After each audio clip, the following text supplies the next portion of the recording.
دلته د افغانستان سوداګرو او پانګوالو خپلې لاسته راوړنې او اندېښنې له رسنیو سره شریکې کړي یا د ټولنې د تصویب شوې مصوبې پر پلي کېدو ټینګار وکړ، هغه مصوبه چې له مخې یې د دوی بانکي تضمینونه، تامینات او د حوالو پورونه ژر تر ژره ورکوي. هغه یو مصوبه تصویب شوې ده چې په هغې مصوبه کې د موږ دپاره 3 تګلارې دي. یوه تګلاره د موږ اول تګلاره دا ده چې هغه تضمینونه چې د موږ په بانکونو کې شخصي بانکونو کې بلاک دي د هغې دپاره موږ ته وعده راکول شوې ده چې دا به ازادوو. په دوم قدم کې تأمینات وعده راکول شوې ده. په دریم قدم کې موږ ته د حوالو د اجرا دپاره یوه کمیټه جوړه کړې ده چې په هغې کمیټه کې 4 وزارتونو دپاره دنده سپارلې ده چې د هغې جملې نه یو وزارت تجارت ده، افغانستان بانک ده، د ټولګټو وزارت ده، په راس کې خپله وزارت مالیه ده. دا د جناب ملا صاحب برادر هدایت ده. رسما د دې لپاره مصوبه تصویب شوې ده او د دې مصوبې لاندې به یو کمیټه جوړیږي چې کمیټه به دغه خپل کارونه په مخه باندې وړي.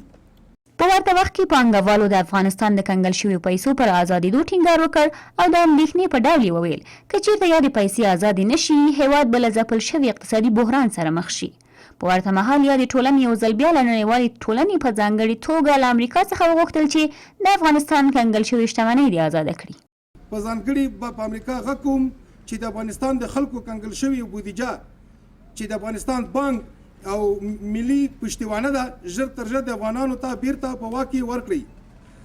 د افغان سوداګرو ټولنه پر اسلامي امارت غږ کوي چې د افغان شخصیتونو بیرته راستنېدو کمیسیون په څیر د افغان سوداګرو لپاره هم یو کمیسیون رامنځته کړي ترڅو په بهر کې افغان تاجران او سرمایه ګزاران هیواد ته راستانه او له امنیته ډکه فضا کې پانګونه وکړي. د افغانستان د سوداګرو پانګوالو ټولنې په اساسیتوب ډاډ درکوم چې موږ پوره هڅې پیل کړي ترڅو له هیواد بهر میشت پانګوال او سوداګر خپل هیواد ته راستانه کړو.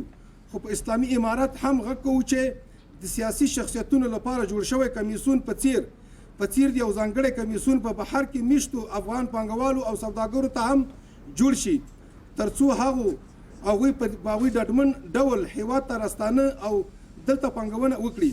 هیله دې نه وي چې د یادې ټولنې سره نږدې 1000 رسمي شرکتونه ثبت دي او د دې ترڅنګ یې 200,000 کسانو ته په مستقیم او 1 میلیون نورو هغو ته یې په غیر مستقیمه توګه د کار کولو زمینه برابره کړې ده.